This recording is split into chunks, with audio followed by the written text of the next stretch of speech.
Thanks for watching. Don't forget to like, comment, share and subscribe to Mufti Tariq Masood, famous scholar. دو لفظوں میں اسلام کو define کیا ہے کہ کلو من الطیبات، پاکیزہ کھاؤ اور عمل بھی پاکیزہ کرو. تو جو اصل بات میں یہ محرم ہی کے حوالے سے یہ آیت کا میں نے انتخاب کیا تھا کہ جب آپ پاکیزہ کام کریں گے اور پاکیزہ کھائیں گے تو اس سے آپ لوگوں کو اچھے لگیں گے اور لوگوں کا دل چاہے گا کہ آپ جیسے بن جائیں. سمجھ میں آ رہی بات؟ ایک مثال دیتا ہوں. دیکھو کوئی بھنگی ہو جو بیچارہ ہر وقت گندگی میں رہتا ہو, اسے آپ سمجھائیں کہ یار اچھی زندگی گزارو, صاف ستھرے ہو جاؤ. آپ نے کسی دن اس کو نہلا دیا, بہترین کپڑے ڈیٹول سے نہلایا, سروس کروائی, کیونکہ ظاہر ہے وہ اتنے دنوں سے ایک کام کر رہا ہے تو وہ سروس کے بغیر دھلے گا نہیں.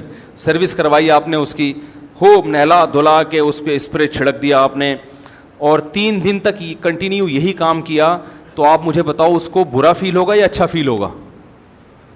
کہے گا یار بڑا مزہ آیا. اس کے دل میں اپنے کام سے نفرت پیدا ہونا شروع ہو جائے گی. تو اچھی چیز میں, اچھی طہارت میں, پاکی میں اللہ نے اٹریکشن رکھی ہے. جیسے صاف ستھرا آدمی اچھا لگتا ہے یا گندا اچھا لگتا ہے؟ صاف ستھرا اچھا لگتا ہے. تو صاف ستھرے اعمال والا بھی انسان کو اچھا لگتا ہے. تو اللہ تعالیٰ نے اسلام کو جو ڈیفائن کیا 2 لفظوں میں, اچھا کھاؤ اور عمل اچھا کرو. کیا مطلب؟ ایسا کام کرو کہ غیر مسلم تمہاری طرف مائل ہوں کہ یار یہ بڑے اچھے ہیں. تو کوئی ایسی رسم اسلام میں جس کو دیکھ کر وحشت ہوتی ہو, اس کا مطلب ہے وہ اسلام, بولو بھائی, نہیں ہے. کوئی بھی آپ ایسا عمل کر رہے ہیں, لیبل اسلام کا لگا رہے ہیں, مگر اسے دیکھ کر غیر مسلم کو گھنٹوں گھنٹوں سمجھانا پڑتا ہے یہ کیوں ہو رہا ہے, اس کا مطلب ہے کہ یہ اسلام, بولو نا بھائی, نہیں ہے. تو آپ مجھے بتاؤ محرم میں جو کچھ ہو رہا ہے, کیا یہ غیر مسلم کو اسلام کی طرف مائل کرے گا؟ یہ عمل ہے بھائی؟ یعنی کوئی غیر مسلم اسے دیکھ کے مسلمان ہوگا کہ یار ماشاءاللہ بڑا زبردست اسلام ہے؟ افسوس ہمیں اس پر ہے کہ دیکھو جن کا مسلک ہے, جن کا فقہ ہے, وہ جو کچھ کر رہے ہیں انہیں کرنے دو. اپنے بارے میں یہ فیصلہ کرو کہ ہم سنی ہیں یا شیعہ ہیں. فرقے شروع سے چلے آ رہے ہیں نا, شیعہ اور سنی, ختم کرنا تو ممکن نہیں ہے. تو حضرت عیسیٰ علیہ السلام جب نازل ہوں گے تو تلوار کی زور سے تمام فرقوں کو ختم کر دیں گے. تو جو کام عیسیٰ علیہ السلام کا ہے وہ خود کرنے کی کوشش نہ کرو, جو حضرت مہدی کا کام ہے وہ خود کرنے کی کوشش نہ کرو. ہم کسی فرقے کو ختم نہیں کر سکتے, لیکن ہم اپنے آپ کو ڈیفائن کر سکتے ہیں. ہم یہ بتا سکتے ہیں کہ ہماری رائے میں صحیح کیا ہے. تو میرے بھائی, نبی صلی اللہ علیہ وسلم نے فرمایا 73 فرقوں میں سے ایک جنتی ہے. تو یا تو ادھر چلے جاؤ, یا بولتے کیوں نہیں, ابھی نہیں بول رہے تو پھر عمل کیسے کرو گے, یا تو پورے ادھر چلے جاؤ یا پورے ادھر آ جاؤ.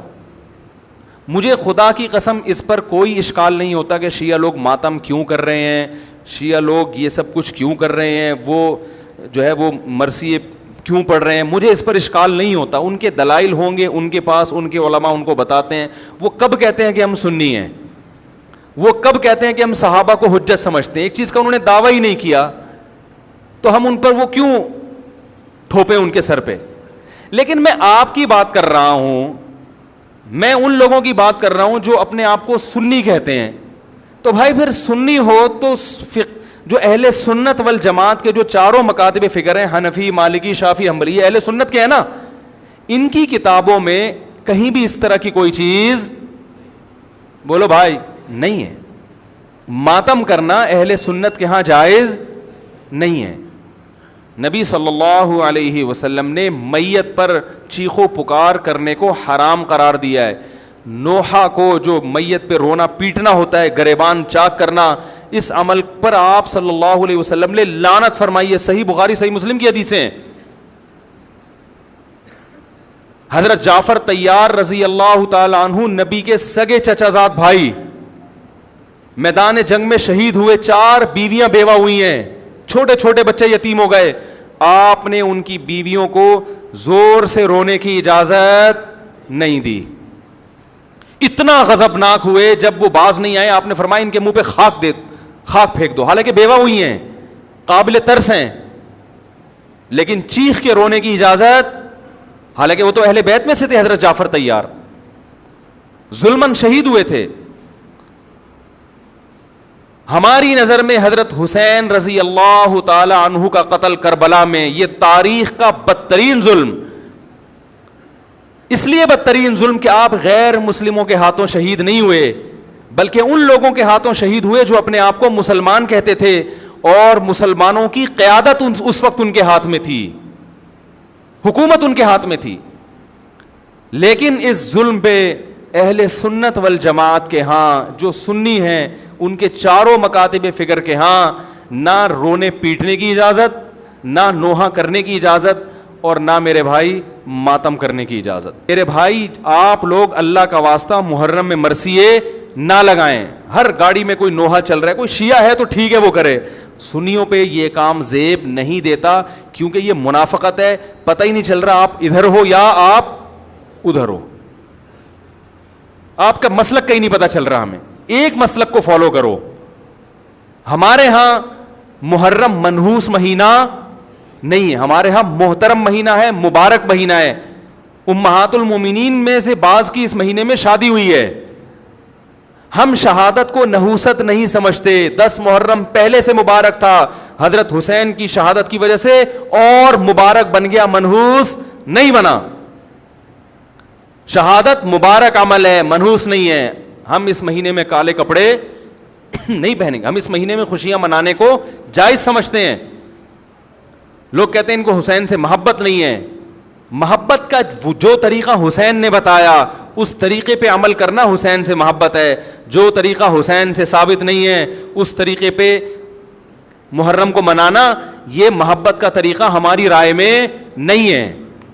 سمجھ میں آ رہی ہے بات کہ نہیں آ رہی ہے؟ اور ایک میں وضاحت کر کے بیان کو ختم کروں. بھائی یہ کوشش کریں گے نا اس کی, محرم نہ منحوس مہینہ ہے, نہ اس میں بلائیں نازل ہوتی ہیں, اس میں خوشیاں منانا بھی جائز ہے, اس میں نکاح کرنا شادی کرنا بھی درست ہے.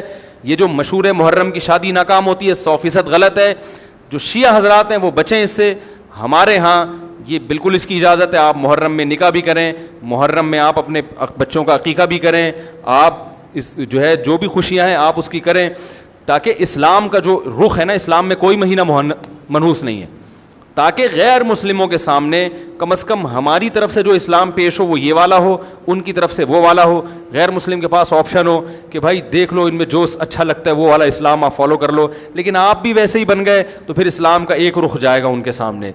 سمجھ رہے کہ نہیں سمجھ رہے؟ تو اس لیے یہ گھروں میں مرثیے نہ لگایا کریں. میتوں پہ نوحہ کرنا, غم منانا ہماری شریعت میں پسندیدہ. 3 دن تک تعزیت ہے بس, اس کے بعد نہیں. اور عورت کے لیے شوہر کے مرنے پر 4 مہینے 10 دن عدت ہے. Thanks for watching. Don't forget to like, comment, share and subscribe to Mufti Tariq Masood, famous scholar.